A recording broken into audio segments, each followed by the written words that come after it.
Teşekkür ederiz arkadaşlar. Profesör Doktor Sayın Fahrettin Altun'un kürsüyü teşriflerini arz ederim. Buyurunuz Sayın Başkanım. Sayın Rektörüm, Kamu Etik Kurulumuzun çok değerli başkanı, Ankara Filistin Dayanışma Platformu'nun çok değerli yöneticileri, sivil toplumumuzun değerli temsilcileri, kıymetli hocalarım, sevgili öğrenciler, hepinizi saygıyla, muhabbetle selamlıyorum.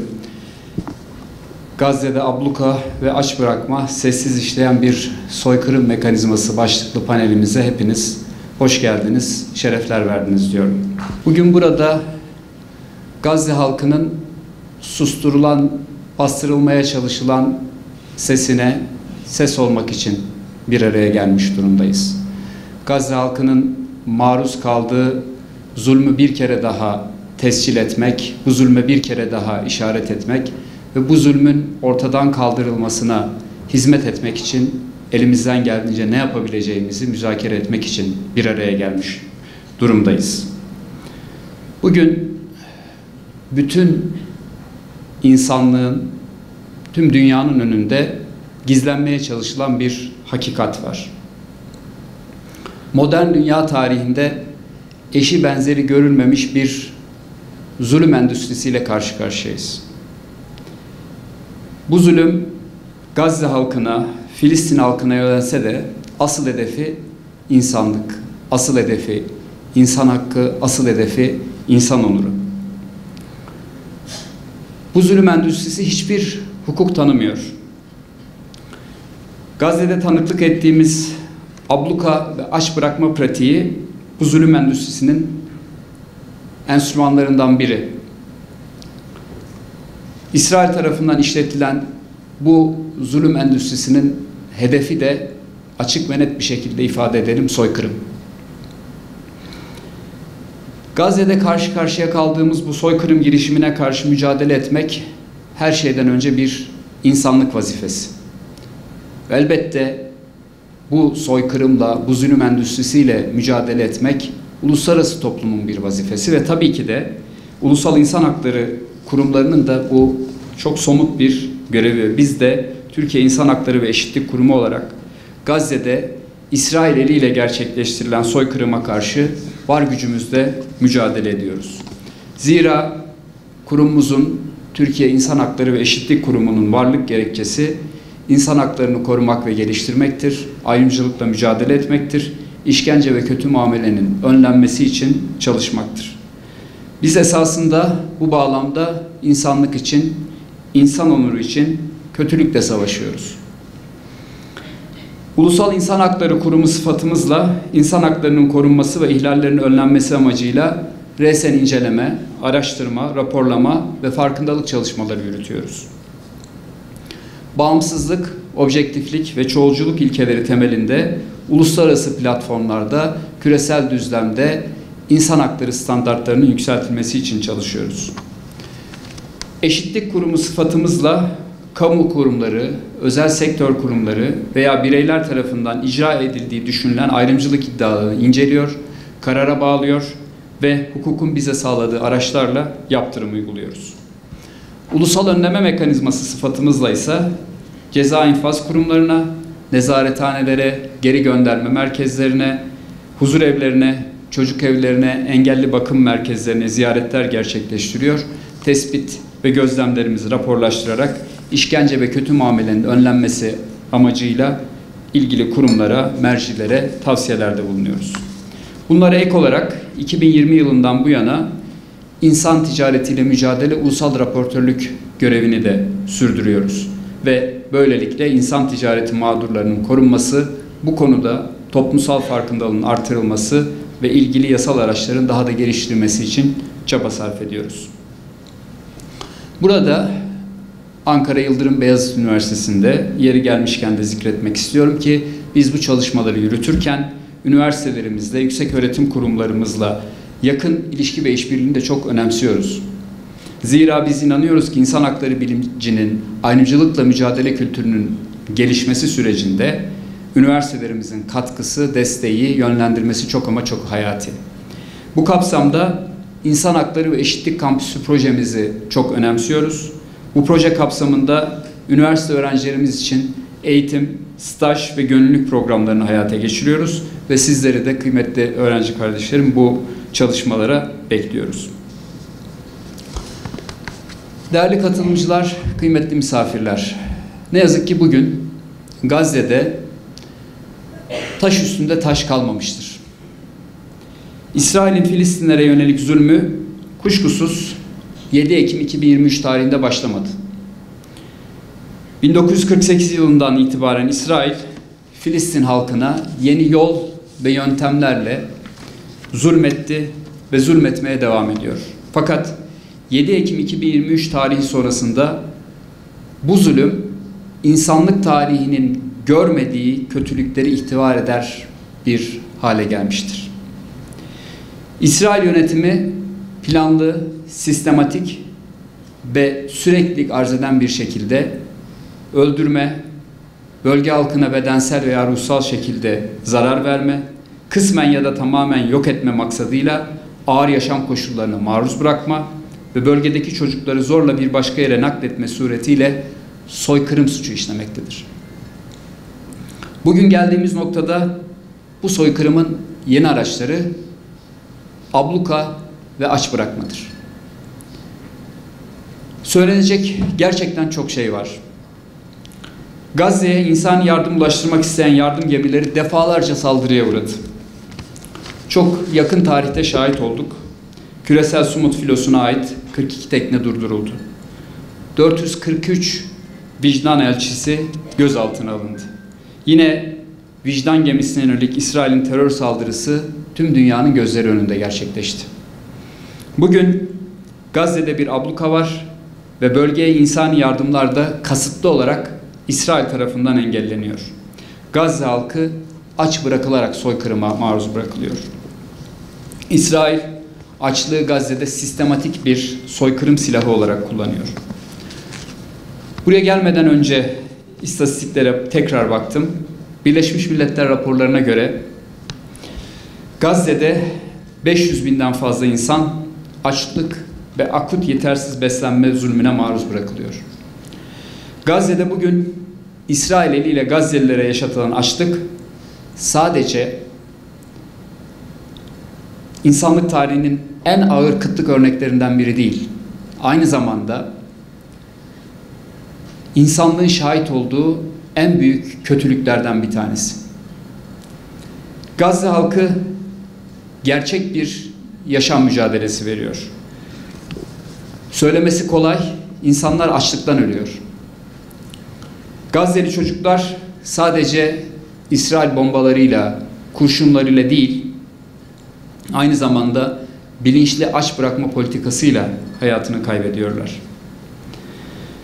IPC'nin raporuna göre Gazze'de her 5 haneden biri aşırı kıtlıkla karşı karşıya. Her 3 çocuktan biri akut yetersiz beslenmeye maruz kalıyor. Gün aşırı her 10.000 kişiden en az ikisi açlık nedeniyle hayatını kaybediyor. Ve ne yazık ki bu tablo günden güne daha da kötüleşiyor. IPC'nin yine raporuna göre ablukanın devam etmesi halinde 5 yaşın altındaki 71 bin çocuğun akut yetersiz beslenmeye maruz kalması öngörülüyor. Ne yazık ki bu sistematik kötülükle mücadele etmeye çalışan insani yardım kuruluşları, görevlileri de İsrail tarafından engelleniyor. Katlediliyor. Her türlü kötülüğe maruz bırakılıyor. 7 Ekim 2023 tarihinden bu yana Birleşmiş Milletler'in Filistinli mültecilere yardım ve bayındırlık ajansının 360 çalışanı İsrail tarafından katledildi. Bu hiçbir surette kabul edilebilir, hazmedilebilir bir şey değil. Açlık İsrail tarafından bir silaha dönüştürülmüş vaziyette. Bundan daha büyük bir zulüm olamaz. Bundan daha büyük bir insan hakkı ihlali olamaz. Açlığın sözüm ona askeri operasyonlardan daha az öldürücü olduğunu kim iddia edebilir?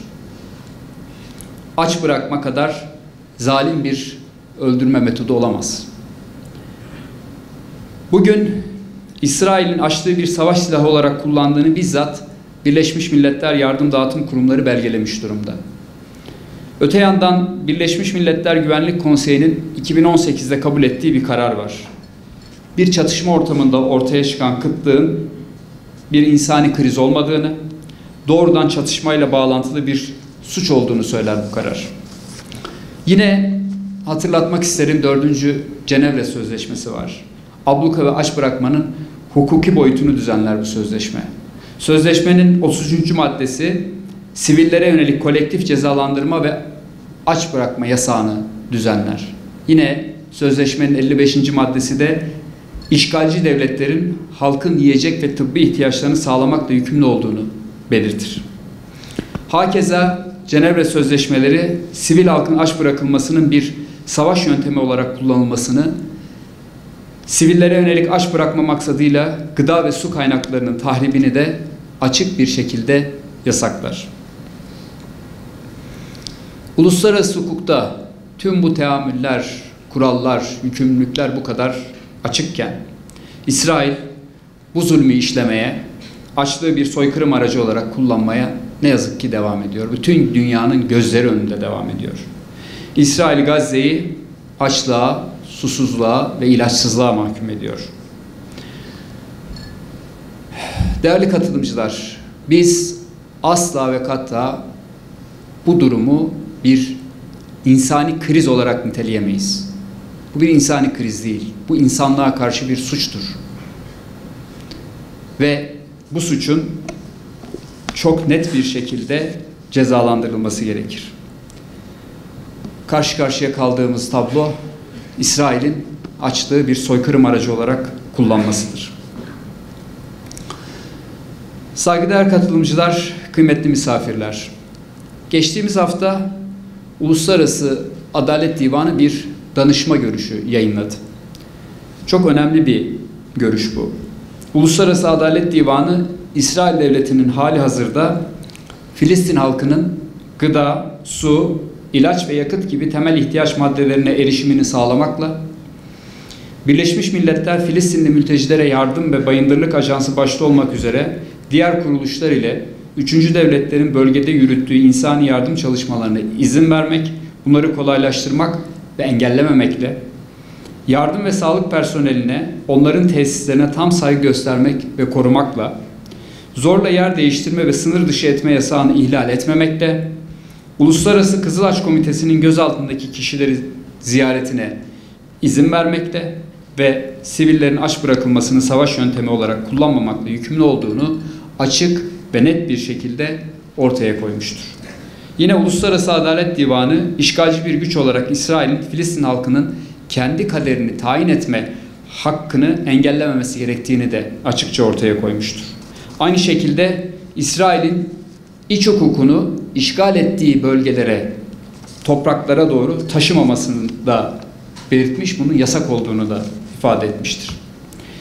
Elbette Uluslararası Adalet Divanı'nın bu görüşü, İsrail'in Filistin'in topraklarında işlediği hukuk ihlallerini ortaya koyması, Filistin halkının haklarının korunması ve insani yardımların güvence altına alınması bağlamında önemli ve memnun edici bir gelişmedir. Yine eski Birleşmiş Milletler Filistin Özel Raportörü Richard Falk Başkanlığı'nda toplanan Gazze Mahkemesi de dün bir karar açıkladı.